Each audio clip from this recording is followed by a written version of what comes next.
If you feel like you are losing your grip, might suffer a trip or abandon ship, open a can of whatever you sip and join the fellowship.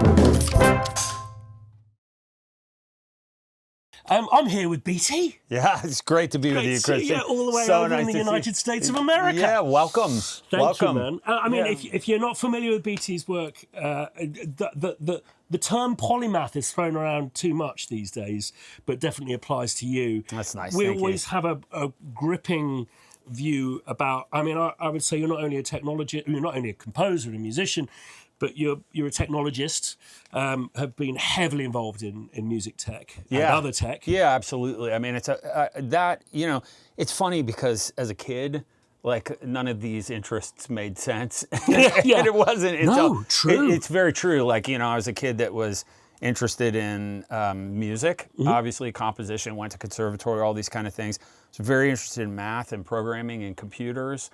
And those two things just kind of didn't have a home together. Honestly, even for the beginning of my career. And it was really sort of a ways into me being a professional musician where those two things really dovetailed in a meaningful way. And I started making music software that I needed to use in my own work. So they've always kind of gone hand in hand, but they didn't make sense. And of course, I had terrified parents, that were like, our son's going to end up in a ditch. No idea what, it's like. So. You've made me think of my route as well, because I was really interested in like synths. I was really loved making music, loved composing, but I was also really fascinated by these new things called computers. Yeah. And used to program in BASIC on my BBC Model B and there you all go. of that kind of stuff. And these things were totally unconnected, but it's dawned on me now that there was this moment of kind of coalescence where you went, I don't know how to use these things. These make sense together. Yeah, absolutely. Yeah, I love that. The other word I would use to describe you as a futurist as well, and I think that it's really, really helpful, I think, to look forward by also looking back. And Most I think definitely. that we are at a bit of a crossroads at the moment. And something that makes me feel very nervous is that, something that I'm a big fan of is quoting history. Yeah. And I think if you go all the way back to the printing press, particularly for some reason with musicians, there has been a kind of a desire to be prohibitive or to try and enforce a form of prohibition on new technologies that I think throughout history has always affected us negatively. I agree with you completely. And then, not so ironically, the people that end up reaping the rewards of these technological advances are the kind of ancillary partners, the labels, going back to like the benefactors, right? But like, the labels, the publishers, the rights holders, and many artists are not that now these days. And so you're right in that there's so much happening right now that's so important for musicians to be aware of and to understand their place in and how to capitalize on the things that are happening instead of sort of, lopping them out and not acknowledging their existence or not saying that they're not happening, because that's how they lose control of something that is very foundationally important to, what it's going to mean to be a musician 5 years from now. Yeah. I mean, I believe we're similar ages, and I mean, we witnessed home taping is killing music. Yeah. We witnessed like the MP3s going to be the death of music, of recorded music. Yep. And then it was streaming. Yep. Like don't do streaming, mustn't do streaming. You forgot burning CDs. Burning, CDRs. Yeah, that was it. We were all finished. Yeah, it was done. And then, but what I have noticed at each step of the way, we've lost more and more control. And the way I describe it, it's like there's a big queue has formed where we're right at the end of the queue with the begging bowl. Yeah. Kind of going, so there are people making money out of music. Right. And out of stuff that we've created. Yeah. But we've kind of been distracted by this kind of, desire to prohibit this technology, which is like trying to stop the wind and the rain and the sea. You're totally right. There's a kind of tinfoil hat part of me that feels like some of this is by design, honestly, because if you think about, I mean, talk about a group that is marginalized. I mean, musicians are like a truly like a, you know, a group of people that like, you know, have foundational problems. This is, you know, painting a very broad brush, but with, you know, have struggles with mental health, have struggles with substances, have struggles with all kinds of things.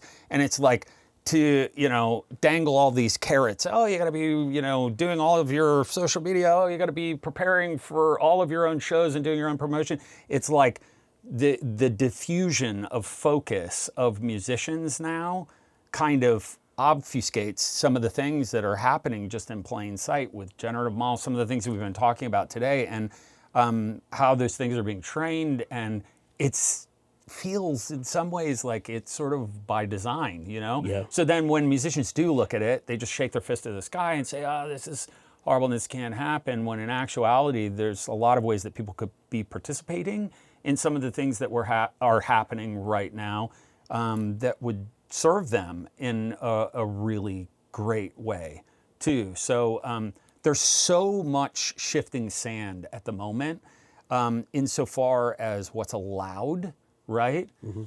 We're talking around a lot of things. We've been having like a long conversation this morning about some of the generative AI models in music, and some of the things that are kind of like, you know, happening right now, but are in the wings and about to be deployed.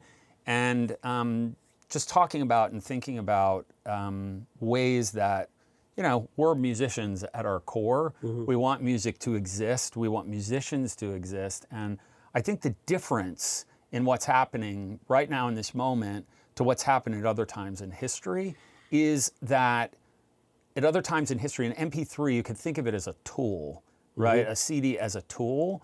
What we're talking about is a technology that doesn't need a human in the loop. That's a foundationally different thing to discuss. And so it's an important time for musicians to be both in experimentation mode, like knowing what's happening, in protection mode, protecting their intellectual property rights, you know, advocating for themselves. And more than anything, you want to be at the table having the conversation with the people making this kind of substrate foundational technologies, so that you can both help to sculpt them. A friend of mine, Chris Horton from Universal Music Group, likes to say, if you don't have a hand on the wheel, you can't anticipate where the car is going to go. So you want to be in the conversation on these kind of things. And I don't see all of these things as doom and gloom either. I think that here's some things that I know. Music is one of humanity's foundational languages. It's one of the first ways that we ever communicated, and many anthropologists speculate that music existed and song existed before actual normal verbal communication. Right. So music's one of our oldest languages. Music will never go away. I think what music is able to convey and communicate is proven itself time immemorial to be able to communicate, you know, feeling states that we can't put words to, that are ephemeral. So it's this incredibly broad language that doesn't know culture or sex or anything. It's just a way to communicate emotional ideas. And also too, people love communing and listening to music together. It's like an important part of our sort of relational experience as humans, music. And so none of those things have changed, none of them will change, but the way that music is consumed, the way that music is created, these things will change. And so adapting in this moment and being aware of the moment that we're in, you know, that's kind of the first thing, is like, you know, peering beyond this third wall sort of thing and realizing, wow, there's this big thing happening that I have to pay attention to right now, I think is important both for the survival of music and the survival as musicians and the culture of the ability of someone to be a working musician.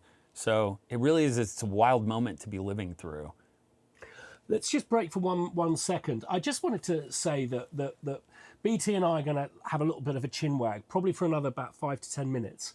But if you're joining us on YouTube, which I'm sure you are, but on the main channel, you'll see in the video description down below is a Google Meet address.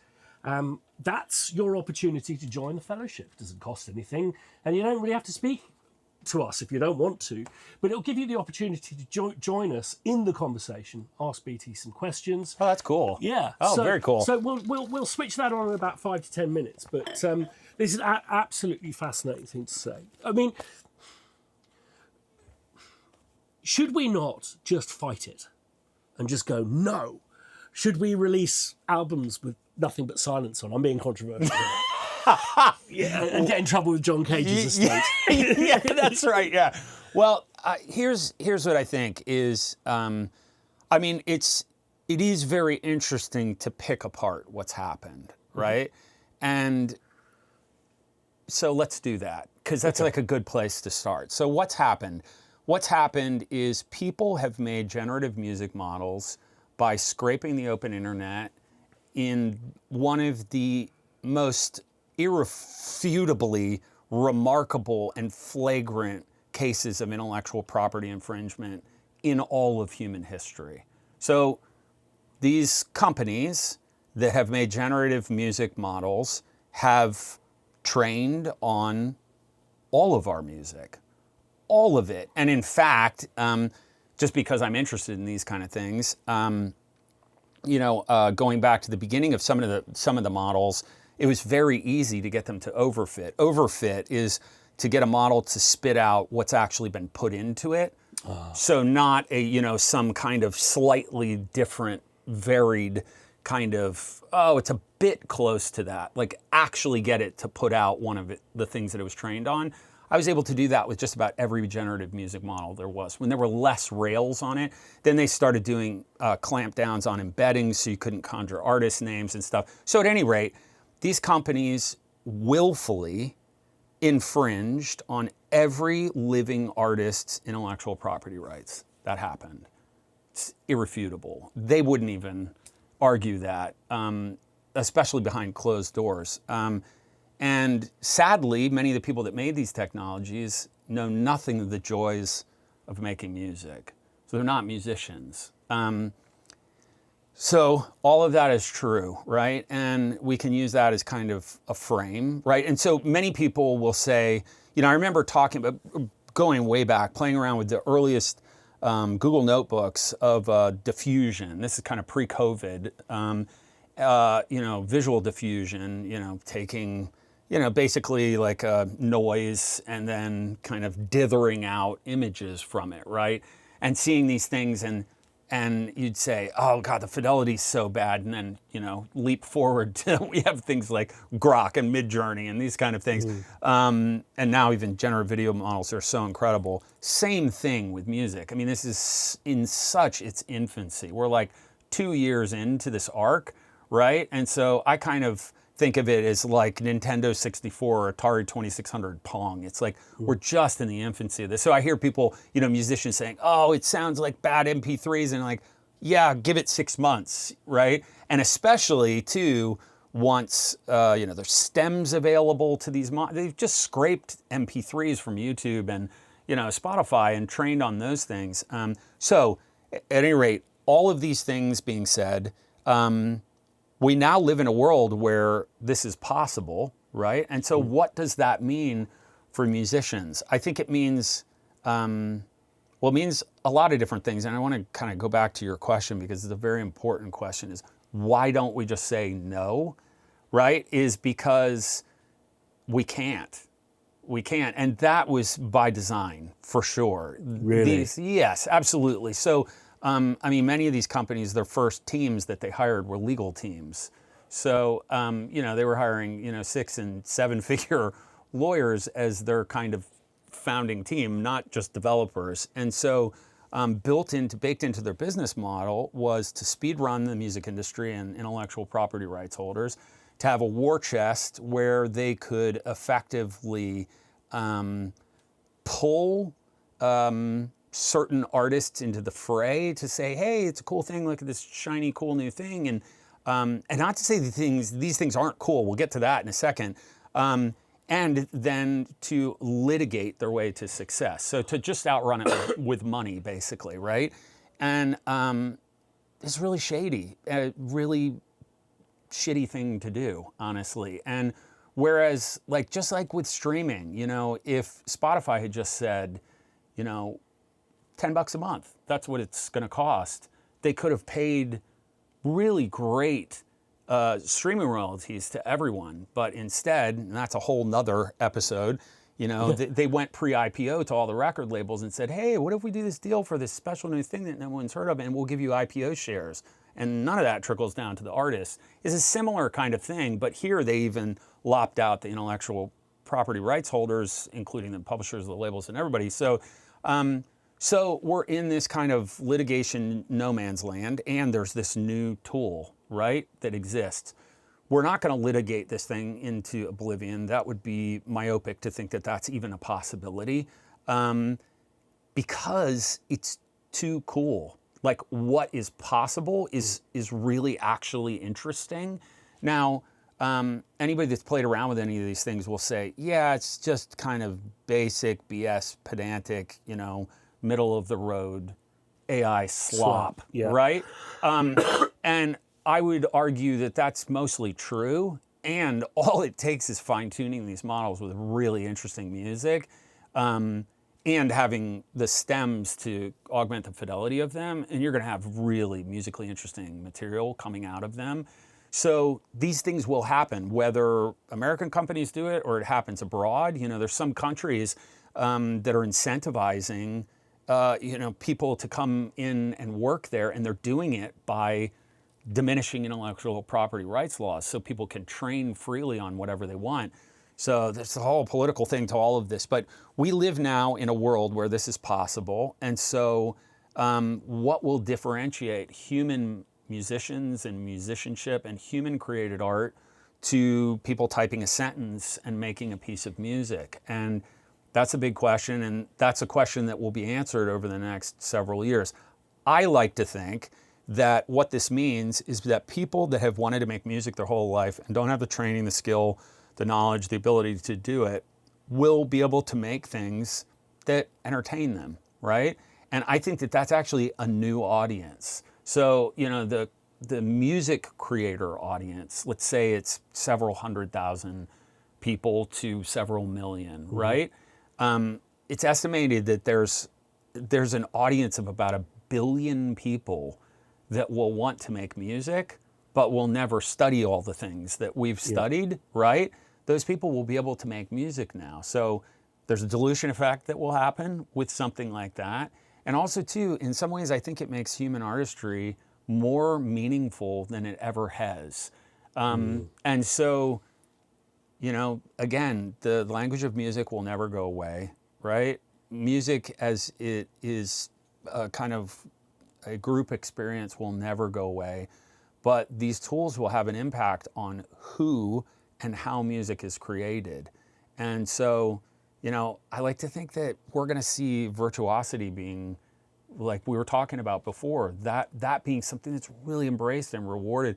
The flaws in music being really embraced and rewarded. You know, people live streaming big synth jams or, you know, garage jams, whatever it is, and that being something that people are interested in because, I mean, if you listen to some of the generative models, and they'll get better and better and better and better, but it's kind of just flattened, you know, it's just made into something that is, slop is a good word for it, you know, it's homogenized. Yeah. You know, call it what you will. But it's such an interesting time to be alive as a musician, and I think it's very important we pay attention to all of this because it affects the next generations coming after us profoundly, you know, whether there are next generations coming after us. So it is the conversation. So burying our heads in the sand is definitely not. Oh my God, that's the worst thing you can do. Blindly kind of virtue signaling I don't see much examples of that working in any political arena. There's no question about it, and there's a lot of that as well too. Yeah, but I think educating yes. yourself and being part of the conversation. Yeah, there's a lot of, just go back to the virtual signaling thing for a second. There's a lot of, it's kind of like with crypto. I remember hearing people say like, you know, they were like, the carbon footprint of Bitcoin. And it's like, bro, you just sent this and put it on Instagram. Do you know the carbon footprint of Instagram? I invite you to talk to ChatGPT about that and see what it is versus Bitcoin. But there's a lot of this, not really knowing and what the impact of something is, and then people get two sentences in their head and they regurgitate it because the Borg is saying it, and they feel like, you know, I'm supposed to say this. And it behooves us to not do that right now and to really get authentically in the conversation and honestly to listen more than we talk. My favorite thing in the world is being in a room where I'm the dumbest person in the room. And, this is happening in every vertical, in every single industry this is happening. So I'm constantly trying to surround myself with people in other industries that are working on generative visual models, generative LLMs, all different types of Medical artificial research. all of it, yes. Yeah. And learn from these people because it's going to affect every single part of our lives. It's not just, we happen to be musicians, so obviously it's near and dear to our hearts. So I think what I perceive happening, because I got one of those Waymo cars in LA with my youngest kid, and I got in this car, and it's always quite nerve-wracking getting into a car in LA. It's the wrong side of the road, and You're right your about roads that. are way too wide with way too many cars on.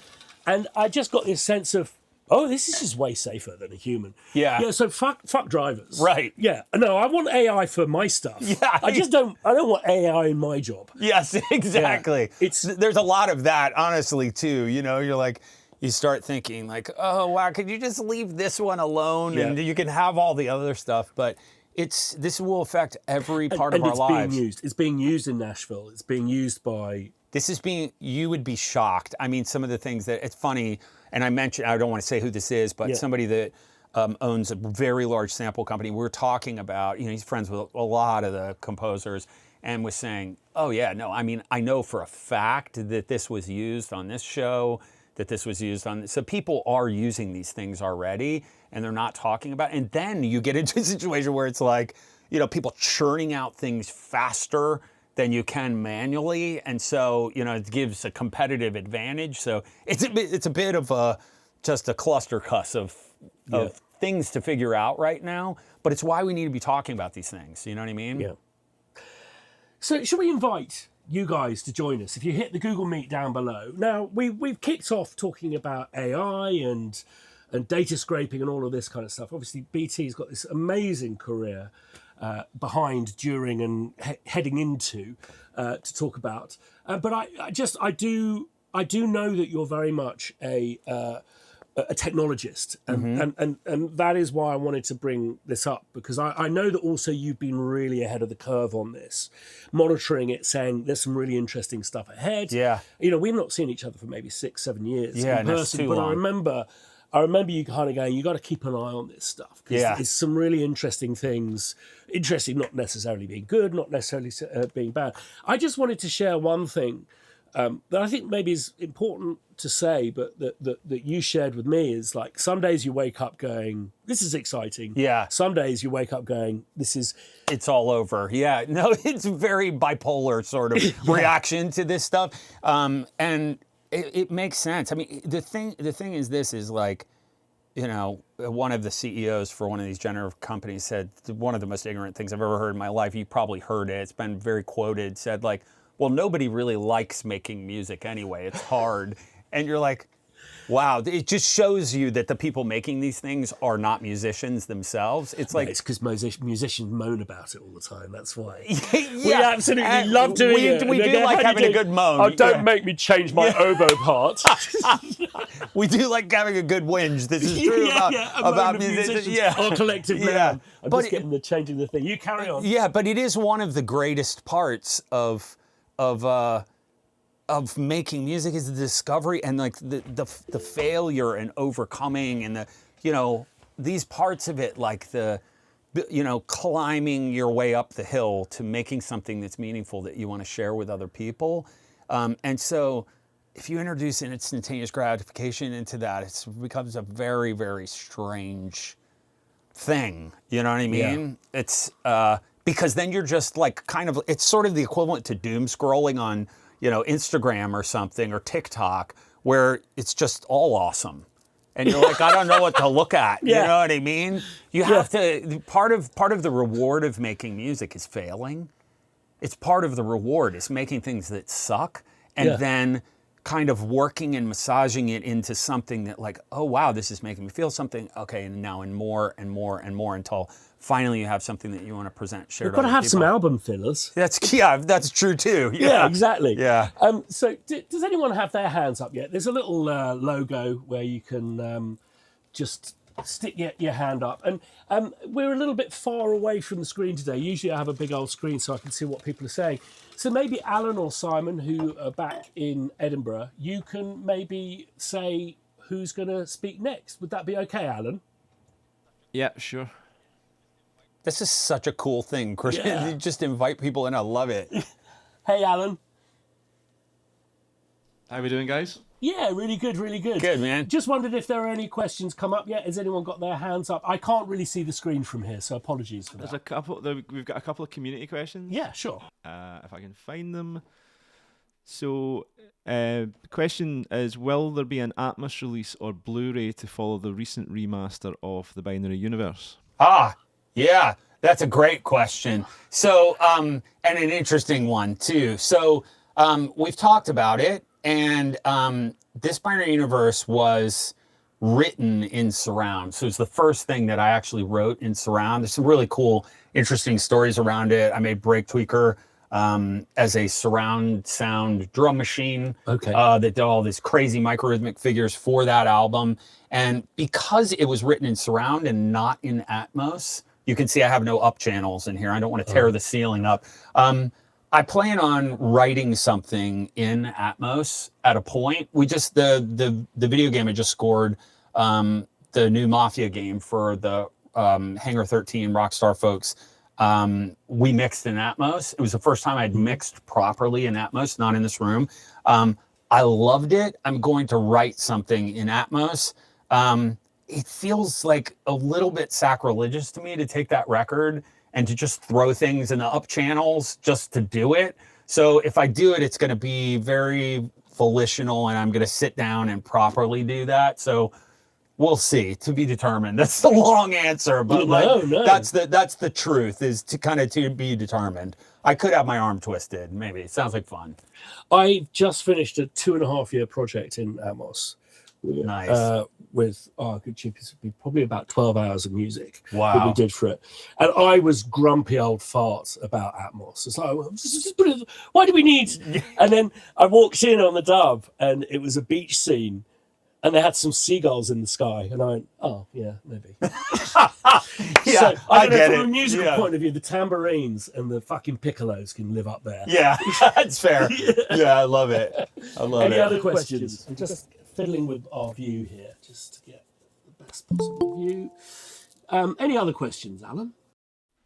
Yep, another one. Everybody on the Google Meet seems very shy tonight. No hands up yet. Come on, Ask questions, you guys. Yeah, come I on. would love to hear if you have any questions. This one, so ask. Someone's wanting to ask when the new Break Tweaker 2 plugins coming out. We've been working really hard on that. So it's funny talking about all this AI stuff. We started a company called Sound Labs 2 years ago now, and we've made a plugin that does voice to voice and voice to instrument. And so one of the things that we're doing for Sound Labs is we're making a new version of Break Tweaker that has some very interesting microrhythmic features, some assistive stuff as well too. Not going to just make breaks for you, but or beats, but very interesting thing for sculpting microrhythmic gestures. So it's in process. We've been working hard on that. So kind of to be determined, but we've got a working prototype that's I feel guilty having alone because it's so freaking cool. That's brilliant. And tell us about your kind of your forays into music technology, because obviously you've created some tools that have really shaped some new idioms of music, I would say. Yeah, thanks, man. I appreciate that. Yeah, I mean, honestly, the way that I got into making music software was I was using the things compositionally. So, I went to Berkeley. I was a kid when I went to Berkeley. I was 15 when I went there. And I studied with this incredible teacher, Dr. Richard Boulanger, good friend of mine to this day. It's just his birthday, actually, day before yesterday. Happy birthday, Dr. B. And incredible teacher. He taught me a language called C Sound. So C Sound is a free language. It's a script language, like Super Collider or Pure Data, these kind of things. So not an object-oriented language like Max MSP, with blocks and stuff. You actually write in code, shorthand code, not like C++, calling different functions and then inputting different parameters and changing those parameters over time, really broadly. So the first time I used C Sound in a complete composition is Everything That Makes Us Human Continues on this binary universe. It's the first track on it, and it's about 80,000 lines of C Sound. So the entire piece of music was literally, I hit the space bar and it rendered. Wow. And so it took me like 6 months to write that piece. And that was kind of like, I'd always wanted to write a full piece in C Sound. It was very, very hard to do. It was a challenge I set for myself. I'm like, I'm going to do this at least once in my lifetime. But so anyway, I've always used tools like this in composition. And it made sense to me at a point, I'm like, especially early days, and I started making prototypes of Stutter Edit in C Sound and Max MSP, and using them to perform with in the 90s, early versions of Live, and people hearing it and going like, what is this sound? Like, how are you doing this? It made sense to me at a point. I'm like, I need to make this into something I could share with people. And that was really the genesis of making my first software products, which are partnerships with Isotope. I've done stuff with Spitfire, with Cable Guys, all Plugin Alliance, many different developers. But they've all started as tools that I need in my own kind of compositional workflow, and think, oh, wow, that sort of doesn't exist, or this version of it doesn't exist. And so that'd be a cool thing to make and share with other people. So that's really kind of how that came about. Absolutely. I mean, I remember the experience of working with you with Spitfire and stuff. And for me, a lot of what you're doing is you're taking these. There's a joy in maybe combining two technologies in ways that they weren't designed. Yeah, so I love that. So for me, it's Stutter Edit. It's like MIDI's great. We like doing MIDI now. Instead of it controlling notes, what if it controlled transitions? Yeah, and that for me is just that's like a composer making technology. Yeah, that's cool. Let's get a bit of Bartok and a bit of Hendrix. Yeah, I love it. Yeah, we've got a few hands up. One more lift, who's called Adam and is speaking from a place that you like a lot, Manchester. Oh, wow, nice. How you doing, Adam? I'm very good. How are you guys? Yeah, brilliant. How are you doing, man? Well, we've just got the cold snap here, so you've just run away at the right time, Christian. We're not in California. Yeah, no, it's a bit cold here as well. Yeah.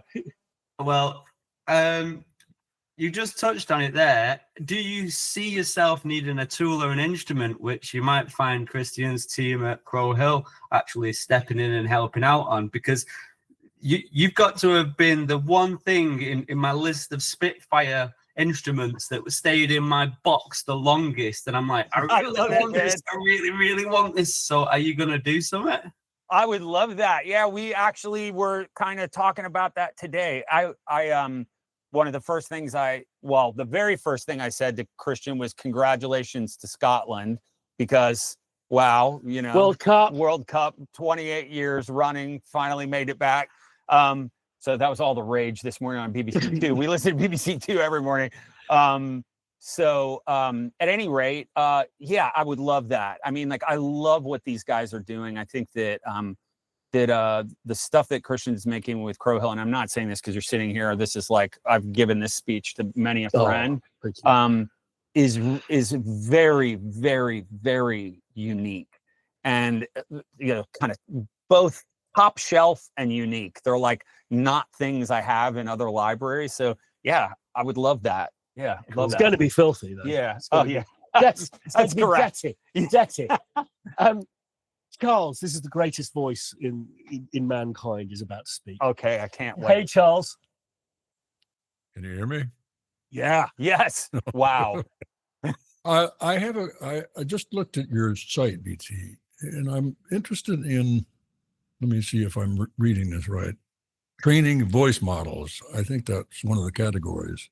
Yes. Now, you may or may not be aware, I'm sure you're aware, if someone were to create cues for a music library, such as Megatracks, I write for Megatracks, and we would employ it within the context of a particular cue, their contract specifically says no AI. They are just very firm about that. And the other libraries that I've done research on basically are totally against that. So how do we meet that challenge if we were to use that particular plugin? Or do you anticipate a more relaxed stance with the libraries in that regard? I think well, first of all, that's a great question. And Christian was right, is you have an incredible, like Morgan Freeman quality voice. Morgan's a friend of mine. I've worked with him. Have you really? Wow, that's so cool. Two different projects. A very, very nice guy, dining with him, and my wife was crazy about him, and he was crazy about my wife, which that was okay. We were at dinner. Cool. Yeah, he's amazing. So to answer your question, we are in partnership with many of the large labels. So we're vetted. We were vetted for over a year by the Universal Music Group, and we have a partnership with the Universal Music Group training models for some of their artists. And in fact, the first project that we did, I wish I could tell you the second one. It's not out yet. The second one, we've been working on it for a long time. But the first project we did was to train a model on 14-year-old Brenda Lee, who sang Rocking Around the Christmas Tree. And we had a human sing into the model of her in Spanish and released a version of Rocking Around the Christmas Tree in Spanish. And it's one of the most streamed things in their entire catalog, which is really saying something for Universal Music Group. That song is, I think, one of their most streamed songs of all time. And this has been streamed like crazy. So we're interested in doing things that honor both the original artists and artistry in the capacity that we're working with record labels. And our plugin, none of these are human singers. So none of them are modeling a single person. All of the people that we've built these models with are either us, our friends, or family, or things that are public domain, quite literally from 100 years ago. And so they're an amalgamate of sometimes 30 to 50 different singers, trained to make something that sounds in a certain style of music. So one that sounds, really good in progressive house, or something that sounds very good for operatic things. And so all of these, I would think, don't fall under some type of clause that says no AI usage, because none of it's generative. And all of the things we provide, all the information about how our models were trained. And it's why we're in partnership with the major label groups. So I would hope that you'd be able to use our plugin for any of those kind of library things. And if you're not, please loop back to me and let me know so we can talk to them and make sure that they understand how we've trained these things. Because we've been very careful about not trying to, emulate a specific single entity human artist, but just to give people a tool that if, you're a male producer and you want to do something with like a cool, breathy female vocal on it, you can sing it, auto-tune it, run your voice through it, and make something that sounds compelling to give to a top line singer to re-sing it if you want, or to use it in the final record. So I think you can use things like this in what you're talking about, but if you can't, I'd love to hear about it. Definitely. And these things are being used. If you ever are interested in spoken word stuff, Christian knows that I can touch with me. I'd be happy to. Very cool. Have a strategic alliance if you're interested. If you're not, I love it. Yeah, very cool to know. Yeah, fantastic. I've actually freed up my schedule because I just finished, I think, the 9th audiobook I've done this year. So I'm just going to stop that for a while and focus on music. But Amazing. I'd be happy to, if you want to create a strategic alliance, let me know. I used to be a studio singer, but you can't tell it by now because I sound like love I've been drinking whiskey and smoking cigars. But, Yeah, I amazing, stopped man. drinking and I don't smoke. So anyway, yeah, please feel free to get in touch with me. Or should I use your portal? Yeah, How would you? I mean, you could send me a DM on anything. Like I respond to DMs on Instagram, on Twitter, whatever X these days. But yeah, you can send a message through the Sound Labs website as well. Noah, how are you? Doing pretty good. How have you been? Good. Yes, enjoying being in the States. Always love coming over here. Nice. It's starting to finally get colder here, which I am very ready for. Nice. Where are you? I'm in Northwest Arkansas, if you're familiar with that. Yeah, sure. I know where that is. Yeah, absolutely. Yeah. I had Nice. a couple of things. One, first of all, your album Emotional Technology was in such like a golden era of house in the US. It's fantastic. Oh, thank you, man. I really appreciate that. Yeah. I had a bit of a technical question that I've ran into when it comes to plugins and sort of stereo space in your mix. I was wondering if you have any tips because I'm now working with live instruments and then some of my synths are digital, but I'm kind of playing around with the stereo space and I was just wondering if you have any tips on that. So are you thinking more like like not monophonic as in play one note, but mono source synth parts and stereo widening? Is that kind of the question? Am I hearing that right? Yeah. Okay. Yeah, I got a lot of tips for that. Yeah. I mean, wow, we could go on for a long time. I'm off to the pub. So, you know what? I'm going to throw a new plugin at you that just kind of broke my brain insofar as small spaces. So it's very good at this kind of stereo widening thing. A huge fan of his, Sean Costello, that makes the Valhalla reverbs. He's just made a new plugin called Future Verb, and the small spaces are so incredible in it. And I was just testing it out like Jupiter 8 and Prophet 5 and incredible sounding. But so if you're looking for things to take a mono source and to give it stereo width, the first trick I'm going to give you, especially if you're using an old subtractive synth, is to just double track it. That's the first thing I want you to try is like literally, even if it's a mono synth, like a Moog source or something, just print the same MIDI part twice and hard pan them and then clean up the timing a little bit. That's going to give you the coolest stereo imaging you've ever heard in your life if you haven't tried it. But insofar as more subtle stereo imaging, I would say some of the exciting things to try are short spaces. So anything from like, interesting short convolution impulse responses to, I've got a box behind Christian. Look this one up. It's made by a company called TOA. You'll find them cheaper than a plugin. TOA 310D is the box. I've seen them for like $75. It's a bucket brigade delay, sort of, they would call it, I don't know, a harmonizer. It has EQ on it and stuff. It's 12-bit companded box. Again, I've seen them for less than $100. You throw a mono instrument through that is the coolest stereo widening. Then a bit of mid-side EQ on it, like a little fab filter mid-side EQ situation. You're golden. Those are going to be like the couple tricks I'm going to throw at you. For sure, try double printing a synth. That's going to give you like the stereo magic. That's a great one to start with. Nice one. Thanks for the question, Paul. Ray, how are you, sir? I am well, thank you. I have a couple of things. I'll get them real quick. First off, Christian, it was a bad idea to bring BT on because I would love to talk to you for a really long time. The first thing I want to say is on behalf of musicians and geeks and nerds everywhere, thank you to both of you for being such massive geeks and nerds and sharing so much. That's our pleasure. I have learned so much from your various, BT, your reels especially, and going through the studio tours and stuff like that. Christian, my wife loves your voice, so it doesn't annoy her when I've got your videos playing in the background. So, it's all great. That's great. BT, my first question is, Phobos is one of my favorite things ever.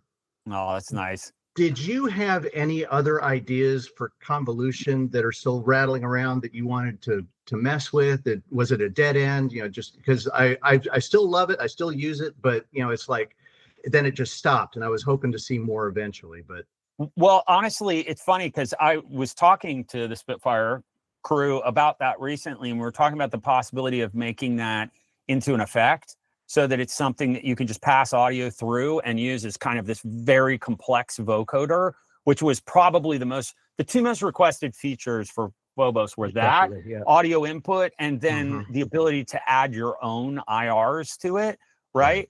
So there's a possibility that may happen at a point, but convolution is such a deep wormhole. It's something I studied at Berkeley, and it's such a fun thing for sound design. Instead of just thinking of a reverb, taking a tonal source and running something rhythmic through it, which is what Phobos is. So there's still some more life in that idea, definitely. So, and I love hearing that you like working with it. I use it all the time. I keep 4 of them in my auto load. I use them all the time. Yeah, it's my if nothing else, it's my go-to when I can't find drums. And it'll just head in there, and what you put in there was amazing. And Thank Christian, you, I don't know what level of involvement there was, but I suspect there was some. There's more than some. Yeah. Christian and I worked intimately together on that for and sure. then me just going, hurry up, everyone. Second question is another tech area that it's like AI's hot button and all that, but is blockchain on either of your radars in terms of participation in smart contracts, things like that? Because it's always kind of gotten a hype machine and then it falls away, and I feel like we need something For sure. that breaks us out of the current model. Yeah, for sure. I think that where some of the Web3 technologies really make sense insofar as music is tracing authorship. And in fact, Imogen Heap has been working on a really wonderful project in that space. Is very worth checking out. And the idea of something that is a irrefutable, public-facing, multi-copied thing that anyone can go and see and proves ownership or authorship of something, I think really makes sense insofar as things like sample library content, music itself. And so I'm very hopeful that we see, and also two things like concert tickets, certain types of experiential things for fans. So, it's a bit of the Wild West is the thing that's so crazy about the entire Web3 crypto space is it's this remarkable technology, and it's been repurposed at times for nefarious things, or people grifting and scams and things like that, which is really unfortunate. Right. But I think as it matures, we'll see these things coalesce into meaningful things for musicians. There are people like Justin Blau. His project Royal is very worth checking out. There's a project called Audius, which is minted single songs. That's an awesome project. So there's definitely some very cool Web3 things in the music space. And I think it's definitely something that deserves paying attention to, that there will be things in the future that are important there. Awesome. Last question. It's short and a final statement. I've made this offer to Christian before. BT, I'll extend it to you. If you're ever in Portlandia, first round's on me. Awesome. My question is, and it's I need a keyboard tech for an old analog thing. Do you have a recommendation you're willing to give up? Oh, I do. Yeah. What you have to tell me, because I know different techs for different things. What's the keyboard? It's a CS80. Oh, there's only one person in the States that I would trust that with. So first of all, you're going to want to drive it there, which is what I did. It's switched on in Austin, Texas. Oh, no kidding. Okay. Yeah. They work on my CS80. They're great techs there, and their CS80 guy is absolute freaking wizard. That's who you want to work on your CS80. All right, perfect. Thank you. Yeah, you got it, man. Nice Thanks, talking to Thank you. you. Thank you both. Nick, how are you? Hello. Hello. Hey. Yeah, what an awesome depth of nerdiness going on. I'm enjoying this a whole lot. Something that came through the news feed that I saw is that Adobe did a thing with Premiere where you can now just go and kind of type in a prompt and it scores your video content apparently with beats and everything and this and that and the other stuff. So like I don't know what to think about that. That's kind of my it's I've been doing a lot of like TV commercials and things, and I'm like I'm seeing that work drying up quite a bit. Yeah. Because people are going like, well, the budgets aren't there anymore and things like that. And it's kind of largely true because for a lot of things, I guess they aren't made for discerning audiences, and stuff like that. And so so I've been thinking, is that doing more harm than good in that respect? I don't know. Yeah. No, trust me. I hear the legitimate concern. I really do. I mean, it's these sort of things Christian and I were sitting at our kitchen table this morning talking about, and they directly affect people's livelihood. The thing I'll say about something like that is, not that you want to use something like that's output, but something that's a huge pain in the ass when you're spotting things is finding the sort of like pivotal beat moments and when the main character flips the light switch and like what time signature do I need to use at what tempo to work up to this moment and then a predominant change. I'd love to see a tool like that just helped to make like a map, with markers to work from.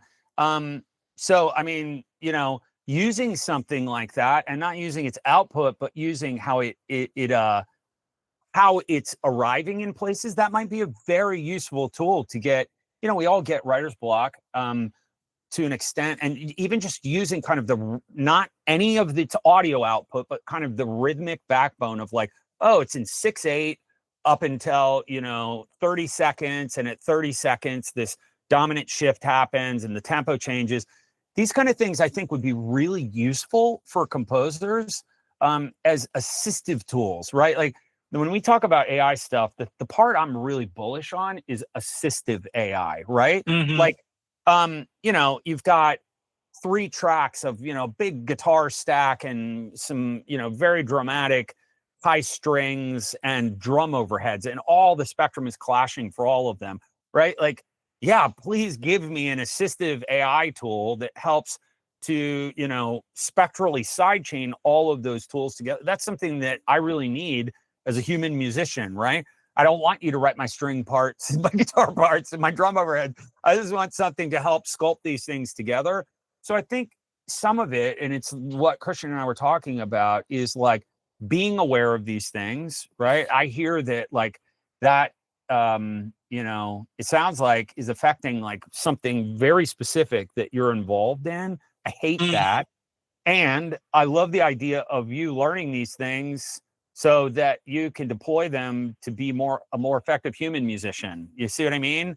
Yeah, absolutely. I mean, yeah, to me, like, I don't see, I use AI for all sorts of things. Like, if I need a little tool that sorts out, for example, like empty stems that I don't want included in the file transfer, something like this, right? Right. Like easy Python scripting, just going through, like, if I just dump all of the stems out, and a lot of them are blank, and I don't want them, I don't want to send gigabytes of silence over to like a mixing engineer, and like things like that have been very helpful. However, and I can see totally how I would use those tools to just kind of like roadmap it, maybe try different tones, try different sort of even instrumentation, when you don't like want to reorchestrate things 7 times before you kind of find a thing that resonates.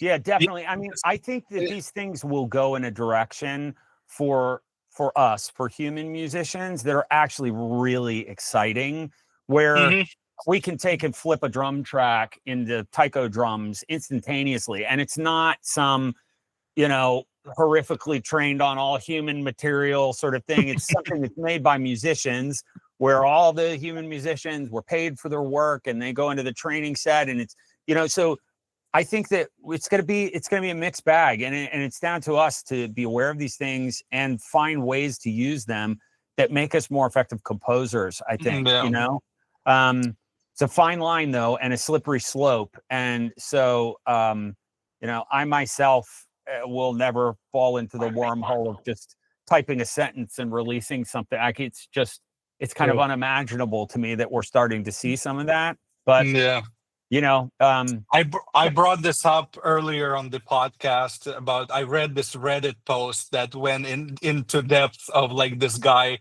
just moaning that he has, you know, Googled genres and then generated a bunch of stuff in Suno and then generated cover art in, you know, what have you, and then posted it on Spotify, and nobody cares. And he was like, "I need another gig" or something. Like it was hysterically funny. Like, and then so these people are out there en masse. By the way, like there's, you know, millions of Suno users, and I imagine a good percentage of them are these creators, they call themselves. Apparently, I've seen a YouTube video where they kept referring to themselves as creators, and it's like, well, you're regurgitators at best.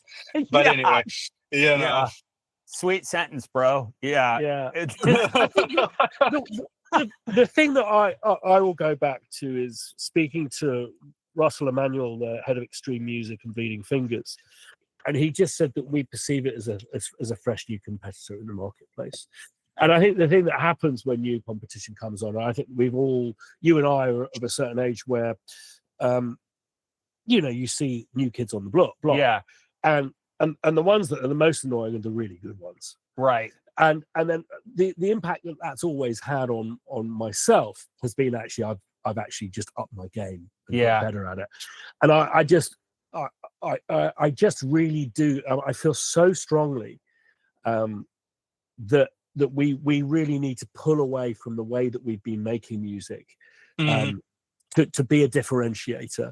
And I do see within 10 years' time people going, "Oh, that music's amazing. What app did you get that from?" It's like, "Oh no, I actually got a quartet to play that." That's right. And that it's just a little bit, you know. And I don't want that to be so much in the minority, like when someone goes, "Oh, we did that in camera," right? But I just see that's the way it's going to go. Yeah, and you know what? I'm cool with that. Honestly, like I love the idea of anything that's artisan. I really do, and I think that there are so many people that appreciate, you know, beautiful woodwork, or somebody that you can feel the intent of the person that created it in what it is. You know, whether that is a table or it's a string quartet. And I think that will always have value. It will. And also too, you know, live performed music will never, ever go any. And in fact, it will probably be more sort of rich and valued experience than ever, you know?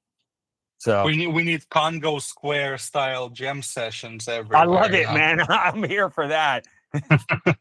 Nice. Cheers, guys. Pleasure. Hey, nice one, man. Jim, how are you doing? Hello there. Thanks for letting me on here. Live to you from Lisbon, Portugal, where things are pretty toasty. Things are going well. I've got a couple of questions. They should be relatively quick. The first one is, BT, I was listening to IMA for the first time in a long time the other day, and I got re-obsessed with Blue Skies, and it suddenly occurred to me, it's 30 years old. It sounded absolutely epic, but I was playing it on vinyl, and it made me think, and I want to ask you this.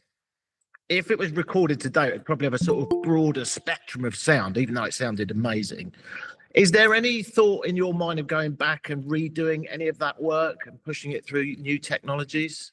It's very funny you should say that, because yes, it has occurred to me. Yes, it has. For a myriad of reasons too, actually, because I was 19 years old when I signed that record deal. And that by today's standards, Warner Brothers, and they really say, I'm going to just say this, Warner Brothers should be ashamed of holding this deal.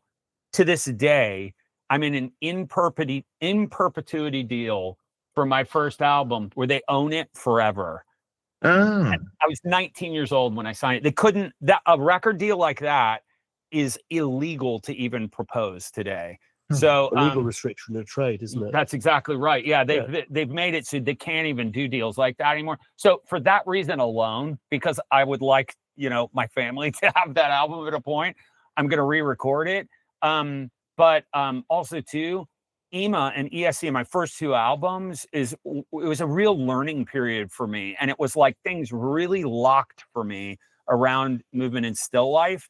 And so, and then from then on, it was like I was working with both audio and MIDI in a very, very new way and time correcting things. And a lot of the techniques that follow that, specifically music, movement and still life, became like my core sort of sound. And so I really want to go back to those two records at a point when I have the time to do it and update the sound of them, but keeping the same kind of energy of them. Because and they wouldn't stand in your way for doing that. They wouldn't. No, I'm allowed to do that. I'm allowed to do that. So I've checked. So it'll happen at a point.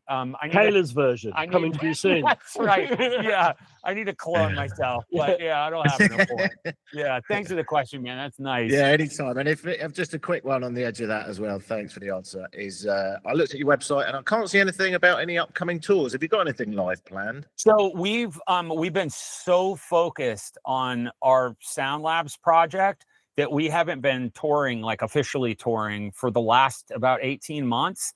And so we're starting right now to book some shows for spring and next summer. So I'll be out and about again. They're letting me out of the cage, so to speak. So yeah, just see me around. Yeah, definitely. All right, good man. We've got something coming up in England and one in France. So, but we'll post about them when they're booked. Love it. Thanks for your time. All the best, guys. Nice one, man. Thanks, Jim. Take it easy. I mean, we've got to finish fairly soon, BT, but there is, you've got a lot of work behind you, and to a certain degree that does provide people like yourself and myself who they've got a catalog and this, that, and the other with a degree of comfort. Mm-hmm. I can imagine that at this time there's probably some people feeling a little bit kind of worried about the way things are going. And what I mean, I think just going, don't worry, things will sort themselves out, is not the way forward. But I think that there are certain things that people can think about, particularly stuff I've talked about a lot on this channel, stuff like diversification and stuff like that. Is there stuff that you would recommend to people who are maybe just a little earlier on in their process, who are really worried about the future? There are. I mean, the first one would be, I say this from a very real place, to like, it's important that your voice is in the conversation, and not in the abstract either. I'm not talking about Instagram posts. I'm talking about being a part of your local musicians union, being a part of NARIS, joining orgs that are rallying both in terms of doing things like from a legalistic perspective, that are litigating, that are helping define new laws, that are working on intellectual property rights. You want to be involved in things right now. If this is not a time to kind of go insular and like just off radar and just doing your own thing.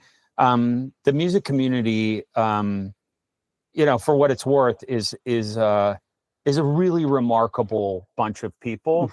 And you notice I say the music community, not the music business. There's a lot about the music business that's predatory and not great, but the music community itself, us musicians, producers, artists, we want to talk and interact with one another, and we all should be involved in a conversation about how our music is used and what's fair, and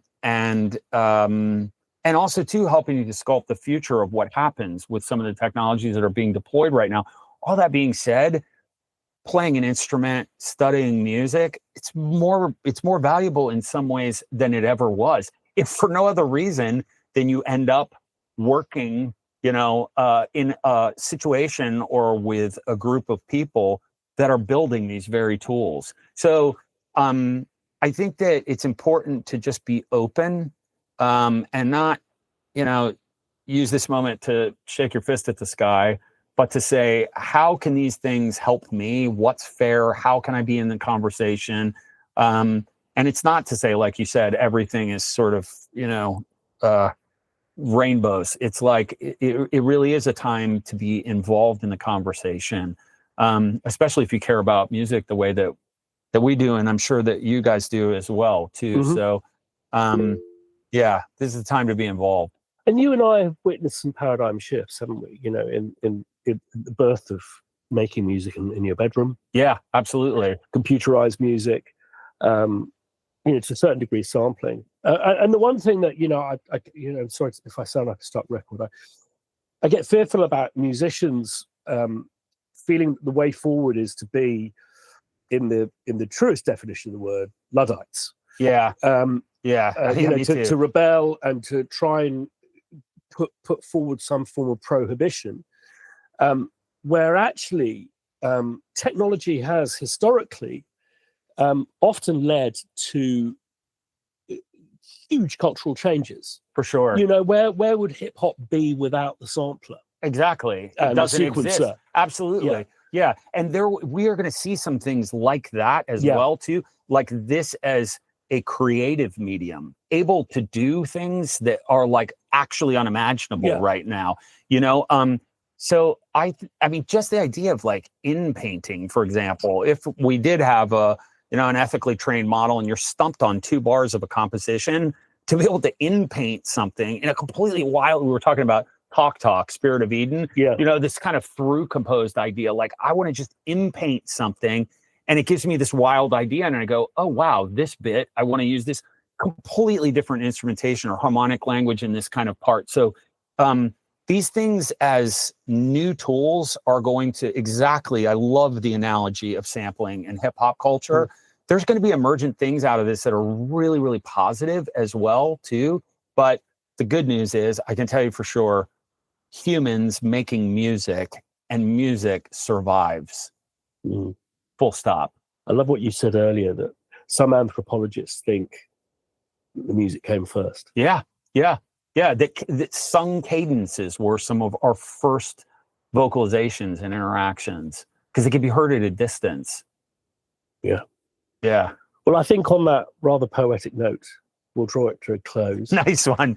Thanks so much, everyone, for joining us. And you give me something to really, really aim for every week, which is it's just a lovely beacon to have in the middle of my week. And I'm hoping you're going to come on a bit of a mission to Edinburgh to visit these places where these amazing people who you really like, the Blue Nile and stuff like that. Oh, God. But also, we've got some really interesting news. Crow Hill's just bought a really big property in Edinburgh to build a new factory of fun. Wow. So, all right. We're going to get the old, strap on. No, that wasn't the right. We're going to connect some microphones. It's live. It's live. And Christian Henson is presenting. It's always going to go wrong at some point. Anyway, lots of love to you all. And Nate, thank you so much. Oh, it's such a pleasure, Christian. Thanks. Great. Thanks again, man. Cheers. Yeah, cheers, you guys. See you around. If you feel like you are losing your grip, might suffer a trip or abandon ship, open a can of whatever you sip and join the fellowship.